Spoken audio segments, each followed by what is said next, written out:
আজকে আপনাদের সাথে এত মজার আর এত সহজ একটা ডিম ভুনা রেসিপি নিয়ে আসছি। আমার মনে হয় না এর থেকে সহজভাবে আর ডিম ভুনা করা যেতে পারে।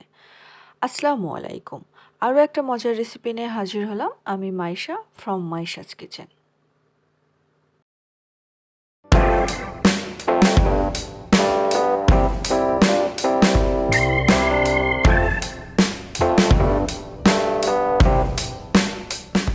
শুরুতেই আমি ডিম সিদ্ধ বসিয়ে দিয়ে একটা মশলা তৈরি করে নিব। খুব সিম্পল, পেঁয়াজ আর রসুন। পেঁয়াজ ও রসুন বেটে নিব, একদম পেস্ট করে নিব মিহি করে। চাইলে আপনারা শিলপাটাতেও বেটে নিতে পারেন বা ব্লেন্ডারে ব্লেন্ড করে নিতেন। এটা আপনাদের কাজের সুবিধার্থে যেভাবে সুবিধা হয় সেইভাবে আপনারা মশলা বেটে নেবেন। ডিম সিদ্ধ করে নিয়ে আর মশলা বেটে নিয়ে এখন চুলার পরে একটা ফ্রাই প্যান বসিয়ে দিলাম আর তার মধ্যে দিয়ে দিব বেশ কিছুটা তেল। তেল হালকা গরম হয়ে গেলে তার মধ্যে বাটা মশলা, পেঁয়াজ আর রসুন সেটা দিয়ে একটু তেলের মধ্যে নাড়াচাড়া করে নিব।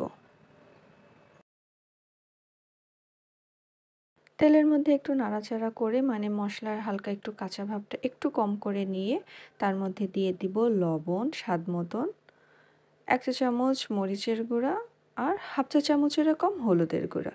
ব্যাস, আর কিচ্ছু দিব না। এখন এই মশলাটা একটু ভালো করে কষিয়ে নিব।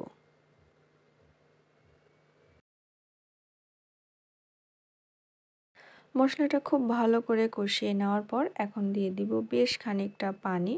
কারণ এখানে যেহেতু বাটা মশলা, রসুন বাটা, পেঁয়াজ বাটা, বাটা মশলা ব্যবহার করলে মশলার একটু কাঁচা ভাবটা থাকে, সেইটাই জাস্ট কমিয়ে নেওয়ার জন্যই মশলাটা ভালো করে কষানো। ভালো করে কষানোর পরে ঝোলের পানি দিয়ে দিলাম, তারপরে ডিমটা দিয়ে দিব।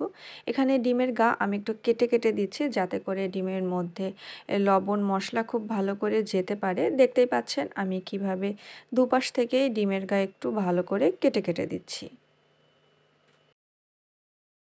একইভাবে সবগুলা ডিম কেটে কেটে দিয়ে দিব। মশলার মধ্যে ডিম একটু নাড়াচাড়া করে নিয়ে তার মধ্যে দিয়ে দিব 3-4টা কাঁচামরিচ। এটা সম্পূর্ণ অপশনাল, আপনাদের হাতের কাছে যদি কাঁচামরিচ থাকে তাহলে দিতে পারেন, জাস্ট একটু ফ্লেভারের জন্য, একটা ভালো ফ্লেভার আসে। আর যদি না থাকে তাহলে কোনো দরকার নাই, দেওয়ার দরকার নাই। এখন একটু সময় ঢাকনা দিয়ে ঢেকে রান্না করে নিব। রান্না করাটা হচ্ছে ডিমের মধ্যে যেন মশলাগুলো ঢোকে, এই সময়টুকু 5 মিনিটের মতন একটু ঢাকনা দিয়ে ঢেকে রেখে দিব আর একটু মাঝে মধ্যে নাড়াচাড়া করে দিব। আমাদের রান্না প্রায় শেষ, মশলাটাও বেশ একটু ঘন মাখা মাখা হয়ে আসছে। নামানোর ঠিক 30-40 সেকেন্ড আগে দিয়ে দিব জিরার ভাজা, জিরার গুঁড়া, যেটা গরম মশলার গুঁড়া না, এখানে জাস্ট আস্ত জিরা টেলে নিয়ে গুঁড়ো করে নেওয়া, স্রেফ এটাই আর কিচ্ছু না। এটা দিয়ে একটু নাড়াচাড়া করে চুলোর পরে ওইভাবেই কিছু সময় ঢেকে দিতে পারেন বা সাথে সাথে পাত্রে নামিয়ে ফেলতে পারেন, এটা আপনাদের পছন্দ মতন। কিন্তু এটা জিরার গুঁড়া, নট গরম মশলা। তৈরি হয়ে গেল খুবই মজার আর খুবই সহজ রেসিপিতে ডিম ভুনা।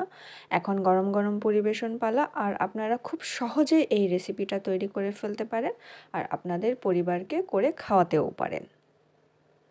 রেসিপিটি কেমন লাগলো অবশ্যই আমাকে কমেন্ট করে জানাবেন। লাইক অ্যান্ড সাবস্ক্রাইব করতে ভুলবেন না।